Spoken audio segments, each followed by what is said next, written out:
Hello and welcome to the 4th episode of the Weekly Burghy. I'm not Tommy Albrecht, but you're waiting. Here he comes, the man of the hour, Tommy, 2 times. Tommy Albrecht. Hello, and welcome to the Weekly Burghy, episode 4. Hope everyone enjoyed their spring break. I know I did. I went on a cruise, sat by the water, and drank excessively. Saw half-naked wet women. It was great. On my way back up to Plattsburgh, I stopped at Taco Bell to get one of these new Cool Ranch Doritos Loco Taco. People can't get enough of these things, Dave. And might I say, horse meat is quite delicious. And during a press conference in City Hall recently, Mayor Bloomberg claimed to the people of Manhattan that a new trend is starting. Our population is growing. To which pretty much everyone responded, yeah, that's kind of been the trend in Manhattan since forever, since the American Revolution, Mr. Bloomberg, just so you know.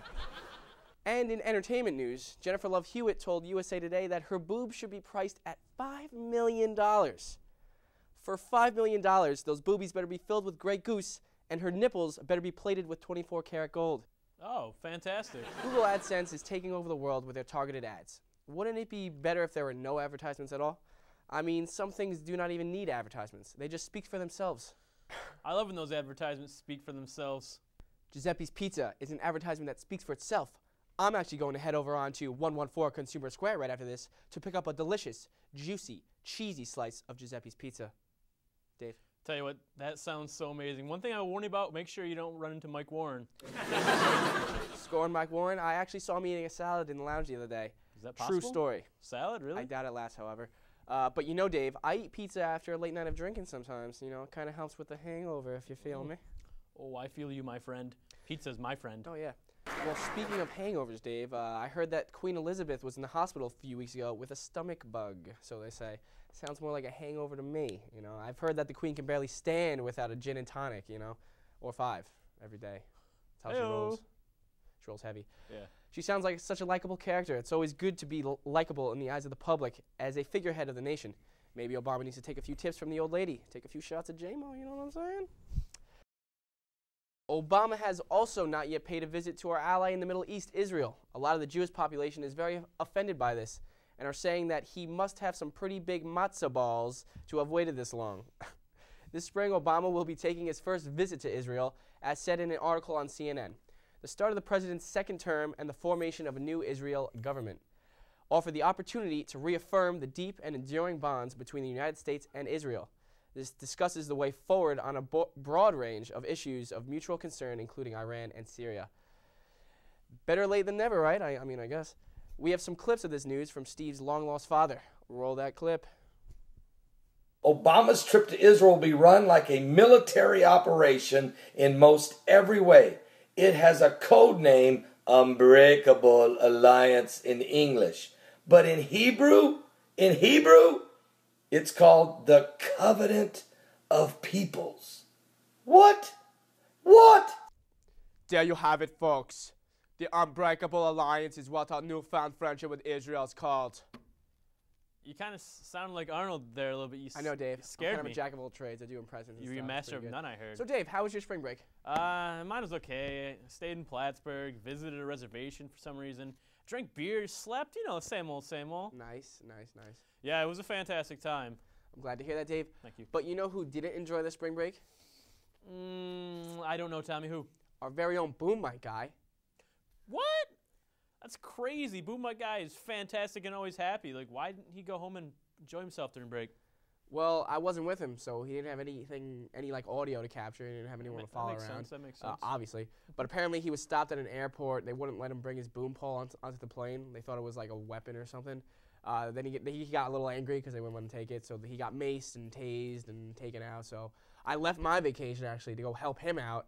I was there. I brought milk for his eyeballs because they were burning. Ice packs for his taser burns, you know. Oh, yeah. Because I'm a real nice guy. Great guy. And as you viewers at home also know, Boom Mike guy is my friend, my pal. You know, I really care about him. Telling you, Tommy, I can feel the sincerity. It's heartwarming stuff, man. Yeah, I know. So since Boom Mike guy and I are such good friends, I decided to look into the mystery behind his life. We're all curious, so I wanted to get to the bottom of it. That's big time exciting. I can't wait to see. Indeed. Well, we have to go to a quick commercial break, but when we come back, we will have a special viewing of the life of Boom Mike guy, so stay tuned. Good evening, and welcome to the first ever 6 Minutes. approximately. There's been much speculation and question as to the friendship and origin of our dear crew member, Burghy. Many have asked, who is this man of mystery? Why won't he speak? Why does he follow me around everywhere? When I decided to unravel this mystery, what I found was a tale of tragedy, redemption, and above all, hope.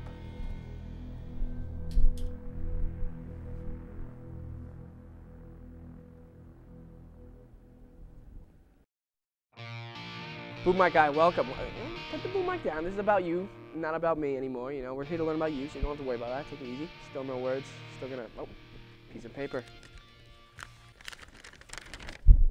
Your brother. Okay, I see you. Well, let's get him in here. Let's see what he's about. Wow, this just came out of left field. What? This is your brother? Well, this just came completely out of left field. You're legitimately his brother. Yes, I am. For real. Yes. Same parents. We are blood brothers. Gotcha. So it's like, yo, my brother. I got you. It makes No, sense. idiot. He's my brother. Okay, of course. You know, to know everything, you gotta start from the very beginning, okay? And it started in a studio far, far away. Our parents were both workers in a TV studio. They were the best in their fields. Our mother, oh, she was the best damn teleprompter operator I've ever seen. And our father, the best lighting expert this side of the Mississippi. He would like the crap out of anything. See, this is interesting. Now we know the roots of Burghy's love for TV and studio work. You know, it's interesting. But this was no love for television or studio operations. Oh, jeez. It was a nightmare, pretty much. So my man here, Burghy, grew up a life that not many people did.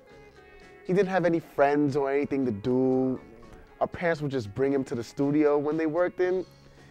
He'd just sit and stare and not do much of anything. Luckily for him, I came along soon after. You know, there was a little confusion. As there should be. Excuse me? I don't be Okay. by it. But we are a family, and we are happy. It sounds like you guys were also a little inseparable. Am I right? Were you guys hanging out? We all the were. time? But one day, I made the decision to go outside with some kids to play basketball. My brother was the only one in the studio with mom and dad when it all went to hell. Our father was just pulling some cable around the lighting grid when he fell. My brother watched as our father hung himself by accident, watched him crying and screaming for his son to help. Excuse me. Take your time. But Burghy was only 7 years old. 7 years old? I can't imagine that. That's terrible. What a life. So you watched your father strangle himself to death, Burghy. My dear boy, what happened to you? Please, Anthony, continue this tragic tale right now. I'm sorry. This is very tough for us. As the medics were taking the body, our mom looked at Burghy and said, I still need to set up the teleprompter. It's not going to operate itself. She was so dedicated. She began scrolling through the script when she suffered great pain in her hands. She had carpal tunnel. And that same day, she sprinted to the top of the studio and jumped. Burghy had to watch our family crumble to pieces before he could even poop on his own. I'm just playing. Nah, but for real, son, he couldn't even poop on his own, all right? He couldn't poop for a while, dude. Burghy. Wow, poop problems up in here. Well, back to your dead parents. I never knew you had such a terrible life. He never said a word, ever again. He vowed never to even go near a TV studio again, or even watch TV for that matter. Wow. To think of all the TV you missed, dude. You didn't get to see the Black Fog or the Hatch on Lost. You didn't get to see that roller coaster of Ross and Rachel's relationship, and we all know Ross was on a break. What's going on? But, Burghy, like, damn, can't believe this. But then something happened. Burghy was walking when he saw the XLR cable being dragged Boom My Guy followed the cord all the way, and there it was. What? The boom mic. Of course. It was sitting under some intense lighting. Boom My Guy walked up to it, and a TV host spotted him. That's when Boom My Guy was dragged back into the game. Woo! Season 2 over, Season 3 starting soon. Oh, new Boom My Guy. You're definitely the new Boom My Guy. I've heard our last Boom My Guy stunk, so hopefully you're better than him. You got a lot of Boom Mic skills? Great. I love the energy. Just follow me around with this all day, and hopefully I'll become host, and then we can figure it out. You just follow me around and get my audio. Let's do it.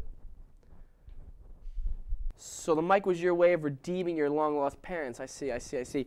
That's what we needed. That's what everyone needs. I was beginning to think you were just some depressed mute there, bud. But seriously, redemption up top. Well, there you go, folks. Struggle, tragedy, and honor. This man has lived a life that no one should ever go through. He's done things that no one should ever have to endure, and he came out on top. This mesmerizing tale of one man's strength should inspire and awe anyone who thinks they have it bad. Boom My Guy took his sorrows and sadness, stuffed them into a sack, shook that sack around, and what he pulled out of that sack was a beautiful, majestic, glistening pole with glory at the end of it.